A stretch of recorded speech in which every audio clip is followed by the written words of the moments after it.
Hello friends, আমার channel town Barbie's লাইফস্টাইলে তোমাদের সকলকে স্বাগত। আমি আবারও চলে এসেছি নতুন আর মজাদার একটা গল্প নিয়ে। তোমরা তো এখানে দেখতেই পাচ্ছ, তিনি ঘরে একা একা শুয়ে আছে, আর ঠিক তখনই সেখানে বর্ষা এলো। তাহলে চলো দেখে নিই আজকের গল্পতে কি কি হতে চলেছে। তোমরা কিন্তু স্কিপ না করে পুরো ভিডিওটা অবশ্যই দেখবে, তোমাদের নিশ্চয়ই ভালো লাগবে। তিন্নি, তিন্নি, কিরে এখনো ঘুমিয়ে আছিস? ও ওটার কতক্ষণ ঘুমিয়ে থাকবি, বাইরে যাবি না? হ্যাঁ পিপি, আমি তো ঘুমিয়ে নেই, আমি জেগেই আছি, এমনি শুয়ে আছি। আমি বাইরে গিয়ে কি করব? তুমি যাও, আমি এখানেই থাকি, আমার কিছু ভালো লাগছে না। কি বাবা, ভালো লাগছে না মানে? আমার তিন্নি মায়ের আবার কি হলো? মন খারাপ করছে কেন? কি হয়েছে মা, আমাকে বলো। না না পিপি, এমনি ভালো লাগছে না, তুমি যাও, আমি এই ঘরেই থাকি। আর আমি গিয়ে কি করব? আমার তো কাউকে ফোঁটা দেওয়ার নেই। ও বাবা, ফোঁটা দেওয়া নেই জন্য কি তুমি বাইরে যাবে না? আমরা সবাই ফোঁটা দেবো, মামি আসবে, মামিয়া আসবে, তাদের সাথে তুমি দেখা করবে না? এই ঘরে বসে থাকলে হবে? কত ভালো ভালো রান্না হয়েছে আজকে, কত ভালো ভালো খাওয়া দাওয়া হবে। চলো বাইরে চলো। হ্যাঁ, আমি তো জানি আজকে দীপ মামা আসবে, প্রীতি মামি আসবে, তোমরা সবাই ফোঁটা দেবে, কিন্তু ওখানে আমি থেকে কি করব? আমার তো কোনো ভাইও নেই, দাদাও নেই। পিপি, আমারও খুব ভাই ফোঁটা দিতে ইচ্ছা করে। আমার কেন কোনো ভাই নেই, দাদা নেই? ও, আমার তিন্নি সোনার ভাই লাগবে। আচ্ছা ঠিক আছে, চলো আমরা বাইরে গিয়ে মাকে কাকিয়াকে বলি যে আমার তিন্নি সোনার কিন্তু একটা ছোট্ট ভাই লাগবে। পিপি, তুমি তো ম্যাজিক করে আমাকে সব কিছু এনে দাও। আমি তোমাকে যখন যেটা বলি তুমি সব আমাকে এনে দিয়েছো। তাহলে তুমি আমাকে একটা ম্যাজিক করে ভাই এনে দাও, আমি তাকে ভাই ফোঁটা দেবো, রাখি পরাবো, খুব আদর করব। ওরে বাবা, ম্যাজিক করে আবার ভাই আনা যায় নাকি, পাগলি মেয়ে। আচ্ছা ঠিক আছে, আমি তো তোমাকে কথা দিতে পারছি না, কিন্তু আমি চেষ্টা করব যাতে তুমি সামনের বছর নিশ্চয়ই ভাইফোঁটা দিতে পারো, ঠিক আছে? আচ্ছা এবার তো তাহলে বাইরে চলো, পাগলি মেয়ে, কত ভালো ভালো রান্না হয়েছে, সেগুলো খেতে হবে তো। আর মামিয়া মামা এক্ষুনি চলে আসবে। চলো চলো চলো, তাহলে আমরা বাইরে যাই। সত্যি বলছো পিপি? ঠিক আছে ঠিক আছে, চলো আমরা তাহলে যাই। আর এদিকে আমাদের নেহা সকাল সকাল সমস্ত রান্না বান্না করে একদম রেডি। আজ তো ভাইফোঁটা, তাই সমস্ত কিছু নিজের হাতে রান্না করেছে ও। যাক বাবা, সময় মতো সবকিছু শেষ হয়েছে, নয়তো ওদেরকে খেতেই দিতে পারতাম না। ওরা আসলেই সকাল সকাল তাহলে ওদের ব্রেকফাস্টটা করে দিতে পারবো, আর তারপরে দুপুরের রান্নাটা ধীরে সুস্থে করবো। আর এখানে নেহা তো একা একা কথাই বলছিল, আর তখনই সেখানে দিয়া চলে আসে। দিদি ভাই, ওরে বাবা, বাইরে থেকে কত সুন্দর গন্ধ পাচ্ছি, তুমি পায়েস করেছো তাই না? ইস, সবকিছু হয়ে গেছে। ইস, তুমি একা একাই সবকিছু করে নিলে, আমাকেও ডাকতে পারতে, আমি তোমার হাতের সাথে একটু করে দিতাম দিদি ভাই। দূর পাগলি মেয়ে, এমন বেশি কিছু করিনি। আর তুই তো ভাই ফোঁটা দিবি রে পাগলি, তুই তো ওদিকটা সামলাতে হবে, কত কিছু জোগাড় করতে হবে। আমার তো আর ফোঁটা নেই, তুই তো জানিসই, তাই রান্নাঘরের একটু রান্না বান্নাগুলো আমি একটু সেরে নিলাম। রান্নাটা না করলে চুপচাপ কি আর বসে থাকতে ভালো লাগে বলতো তুই? আর এই যে দেখ না, আমি পায়েস করেছি, লুচি, একটু আলুর তরকারি, আর এই মিষ্টিটা করেছি। ভালোই হয়েছে না বলতো? সকালের জলখাবারটা হয়ে যাবে, আর ওরা যখন আসবে, আসার পরেই কিন্তু ওদেরকে সকালে লুচিটা খাইয়ে দিবি, বুঝলি তো? ফোঁটাটা সেরে নিয়ে তারপরে ওদেরকে খাওয়া দাওয়াটা সেরে দিবি, আর তারপরে দুপুরের মাংসটা আমি পরে করব। কিন্তু দীপ কখন আসবে রে? ফোন করেছিলি তো তুই? হ্যাঁ হ্যাঁ দিদি ভাই, আমি তো ওটা বলতেই তোমাকে এলাম। দীপ আর প্রীতি কিছুক্ষণের মধ্যেই পৌঁছে যাবে, আমাকে এক্ষুনি ফোন করেছিল, আমাকে বললো তুই বাইরে এসে দাঁড়া। ওরা তো এখানে দুজনে কথাই বলছিল, আর তখনই সেখানে বর্ষা আর তিন্নি আসে। এই যে আমার দুই বৌদি, তোমাদের দুজনের কাছে কিন্তু আমি একটা আর্জি নিয়ে এসেছি। আর আমার তিন্নি সোনার কিন্তু খুব মন খারাপ, আর একমাত্র তোমরাই কিন্তু ওর মনটা ঠিক করতে পারবে।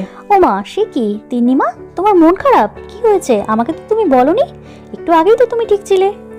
না মা, আসলে না, না না, কিছু হয়নি। আমাদের তিন্নি সোনা বলতে ভয় পাচ্ছে। আচ্ছা ঠিক আছে, ওকে বলতে হবে না, আমি তোমাদেরকে বলে দিচ্ছি।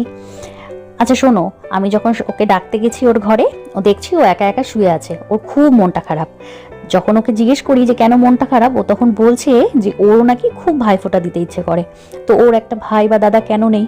তো এই জন্য তোমাদের দুজনকেই বলছি, এটা তো আমারও প্রশ্ন, ওর ভাই বা দাদা কেন নেই। এই যে ছোট বৌদি, তোমাকেও বলছি, আর বড় বৌদি তোমাকেও কিন্তু বলছি, তোমরা কিন্তু দুজনেই পারবে একমাত্র ওকে ভাই বা দাদা দিতে। এবার তোমরা নিজেদের মধ্যে ঠিক করে নাও ওকে কিভাবে ভাই বা দাদা দেবে, যাতে ও পরের বছর ভাইফোঁটা দিতে পারে। ও তো জানে যে আমি ম্যাজিক পিসি, ও আমাকে এটাই বলছে যে আমি নাকি ম্যাজিক করে সবকিছু এনে দিই, কিন্তু এই ব্যাপারটা ব্যাপারটা তো আমি ম্যাজিক করে আনতে পারবো না বলো, এই ব্যাপারটা তো তোমরাই একমাত্র দিতে পারবে। তাই তোমাদেরকে এসে বললাম যে তোমরা এই ব্যাপারটা পূরণ করো। এ বাবা, কি সর্বনাশ বর্ষা, এ কি কথা দিয়ে ফেলেছো তুমি! এক তিথিকে সামলাতেই আমরা হিমশিম খাচ্ছি, তারপরে আবার আরেক। সত্যি তুমি যে মাঝে মাঝে কি পাগলামো করো না তুই। এই দিয়া, কেন এমন বলছিস রে? আমি কিন্তু একদম এই ব্যাপারটাতে তো সাপোর্ট করছি না। আমাদের তিথি কত শান্ত, কত মিষ্টি মেয়ে বলতো, ওকে নিয়ে তুই হিমশিম খাচ্ছিস? আমরা সবাই তো রয়েছি। আর বর্ষা কিন্তু একদম ঠিক বলেছে, তুই কিন্তু নীলের সাথে এই ব্যাপারটা আলোচনা কর। আমাদের কিন্তু বাড়িতে সত্যি আর একটা বাচ্চা খুব দরকার, আর সেটা যদি একটা ছেলে হয় তাহলে তো সত্যি খুব ভালো হয়। কারণ আমাদের তিন্নি, তিথি, ওদের তো একটা ভাই দরকার না? ভাইফোঁটা, রাখি, এইসব অনুষ্ঠানগুলো তাহলে ওরাও করতে পারে। ওরা তো যখন এখানে কথাই বলছিল, তখনই সেখানে ওদের শাশুড়ি মা চলে আসে। কি ব্যাপার বৌমা, কি নিয়ে এত আলোচনা হচ্ছে তোমাদের? ভাইফোঁটার অনুষ্ঠান কখন শুরু করবে তাহলে? আর বলো না মা, আমাদের তিন্নি সোনার আজকে ভীষণ মনটা খারাপ, কারণ ওর ভাই বা দাদা কেউ নেই যাকেও ভাইফোঁটা দিতে পারবে। তাই আমি বৌদিদেরকে এসে বলছিলাম যে ওকে একটা ভাই বা দাদা দেওয়ার ব্যবস্থা করো। এই বর্ষা, কি সব বাজে বাজে কথা বলছো তুমি? থামো তো। সত্যি তোমার মুখে কিছু আটকায় না, তাই না? যাচ্ছা তাই তুমি একদম মায়ের সামনে এসব কি যে বলছো না তুমি। ধ্যাত, কেন শুধু শুধু বর্ষাকে থামাচ্ছ ছোট বৌমা? বর্ষা তো ভুল কিছু বলেনি। তিন্নি, তিথি, ওদের তো একটা ভাইয়ের দরকার, তাই নাকি? আমি তো বলতে বলতে হাঁপিয়ে গেছি। বাড়িতে তো আমার 2জন লক্ষ্মী এসেছে, কিন্তু এবার তো একটা নারায়ণও আসা দরকার, নাকি বলো বৌমা? হ্যাঁ হ্যাঁ মা, আপনি একদম চিন্তা করবেন না। দিয়া আর নীল আমাদের খুব তাড়াতাড়ি এই ইচ্ছেটা পূরণ করবে। এই দিদি ভাই, থামো তো এগুলো কথা, চুপ করো না। তুমি এক কাজ করো, এই সব কিছু জিনিসপত্র নিয়ে ঘরে একটু গিয়ে রেডি করো। আমি বরং একটু বাইরে গিয়ে দাঁড়াই। দীপ আর প্রীতি আসলে আমি ওদেরকে নিয়ে ভেতরে ঘরেই আসছি, তোমরা যাও। আর তার বেশ কিছুক্ষণ পরে আমাদের দিয়ার ভাই দীপ আর তার বউ প্রীতিও সেখানে চলে আসে, আর ওরা সবাই মিলে ঘরে বসে গল্প করছে। যাক বাবা, তোমরা এসে তাহলে পৌঁছালে। এই প্রীতি, তোমাদের আসতে কোনো অসুবিধা হয়নি তো? কতদিন পর তোমাকে দেখলাম, সত্যি খুব ভালো লাগছে। সেই কবে দেখেছিলাম বলো তো? না না দিদি, কোনো অসুবিধা হয়নি, খুব ভালোভাবে এসেছি। আমারও তো ভীষণ ইচ্ছে ছিল তোমাদের বাড়িতে আসার, সেই কবে থেকে ভাবছি আসবো আসবো, কিন্তু আসাই হয় না। তোমার ভাইয়ের তো সময়ই হয় না না। কিন্তু আমি এবার খুব জেদ করেছিলাম যে আমি এবার আসবোই, কারণ আমার তো ফোঁটা নেই, আমি বাড়িতে একা একা থেকে কি করব। তাই তোমাদের ভাইকে বলেছি যে আমাকে কিন্তু এবার নিয়ে যেতেই হবে। ব্যাস, চলে এলাম। ব্যাস, অমনি শুরু হয়ে গেল ওর নালিশ। এদের মেয়েদের নালিশ ছাড়া আর কি কাজ আছে? আচ্ছা দিদি, তুই বলতো, সরকারি চাকরিতে কি আর বেশি ছুটি নেওয়া যায়? এই ছুটি পেলাম 2 দিনের, তাই নিয়ে চলে এলাম। আমার কি আর ইচ্ছে করে না ওকে নিয়ে সব জায়গায় ঘুরে বেড়াতে? তুই বলতো। হ্যাঁ হ্যাঁ দীপদা, বুঝতে পেরেছি, তুমি থামো। আসলে এত সুন্দরী বউ তো, তাই বাড়ি থেকে আর বের করতে ইচ্ছে করে না বলো। বুঝতে পারি তোমার ব্যাপারটা, এতে তোমার কোনো দোষ নেই। এরকম একটু একটু হয়েই থাকে বলো। থাক বর্ষা, তুমি আর অত কথা বলো না কিন্তু। তুমি যে এত বড় বড় কথা বলছো, তোমরা কয়বার গেছো বলো তো আমাদের বাড়িতে?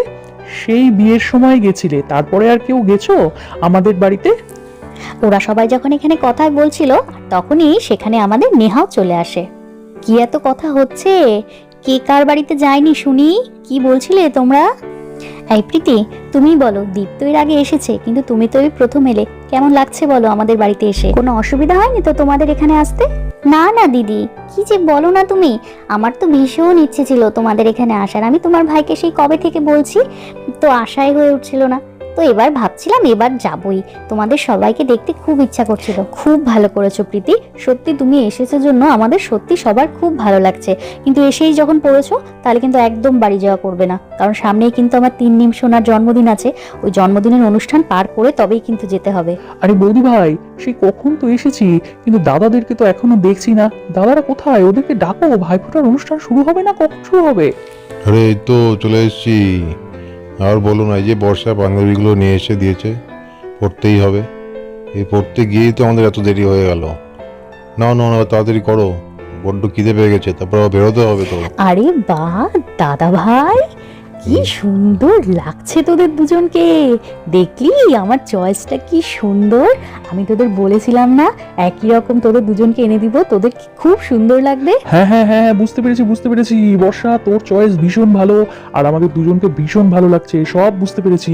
কিন্তু শোন, এবার কিন্তু প্রচন্ড খিদে পেয়ে গেছে, অনেকক্ষণ থেকে উপোস করে আছি, খুব খিদে পেয়ে গেছে, তাড়াতাড়ি অনুষ্ঠান শুরু করো। আর বাড়িতে দীপ এসছে, প্রীতি এসছে, ওদেরকেও না খাইয়ে বসে রেখেছো, ছি ছি ছি, তাড়াতাড়ি শুরু করো। আর তার কিছুক্ষণের মধ্যেই ওরা ভাইফোঁটা দেওয়ার জন্য রেডি হয়ে গেছে, সমস্ত কিছু আয়োজনও করে ফেলেছে, ধান দুব্ব চন্দন আর কত খাবার দাবারও ওরা আয়োজন করেছে। বর্ষা দেবে ওর দুই দাদাকে ভাইফোঁটা, আর আমাদের দিয়া দেবে ওর ভাইকে। আর এবার ওদের ভাইফোঁটার অনুষ্ঠানও শুরু হয়ে যাবে। ভাইয়ের কপালে দিলাম ফোঁটা, জমের দুয়ারে পড়লো কাটা, যমুনা দেয় জমকে ফোঁটা, আমি দিই আমার ভাইকে ফোঁটা। ভাইয়ের কপালে দিলাম ফোঁটা, জমের দুয়ারে পড়লো কাটা, যমুনা দেয় জমকে ফোঁটা, আমি দিই আমার ভাইকে ফোঁটা। এই চল চল চল তাড়াতাড়ি আমার গিফটটা দে, গিফট দিতে কিন্তু একদম দেরি না। বেশ ভারী ভারী লাগছে, মনে হচ্ছে তোরা খুব ভালো ভালো গিফট এনেছিস আমার জন্য, যদি খারাপ হয়েছে না তাহলে কিন্তু চেঞ্জ করতে হবে। আর তারপর আমাদের দিয়া ওর ভাইকে ভাইফোঁটা দিল। ভাইয়ের কপালে দিলাম ফোঁটা, জমের দুয়ারে পড়লো কাটা, যমুনা দেয় জমকে ফোঁটা, আমি দিই আমার ভাইকে ফোঁটা। আর এইভাবেই ওদের ভাইফোঁটার অনুষ্ঠান খুব ভালোই কিন্তু শেষ হলো। আর ওরা সত্যি অনেক মজা করলো। তাহলে তোমাদের আমাদের এই গল্পটা কেমন লাগলো কমেন্ট করে কিন্তু অবশ্যই জানিও। আর এই পরবর্তী গল্পগুলো কিন্তু আরো মজার আসতে চলেছে, তোমরা কিন্তু কেউ দেখতে মিস করো না। তাহলে আজকের মতো গল্পটা এখানেই শেষ করছি। তাহলে তোমরা সবাই ভালো থেকো, সুস্থ থেকো, সাবধানে থেকো, টাটা।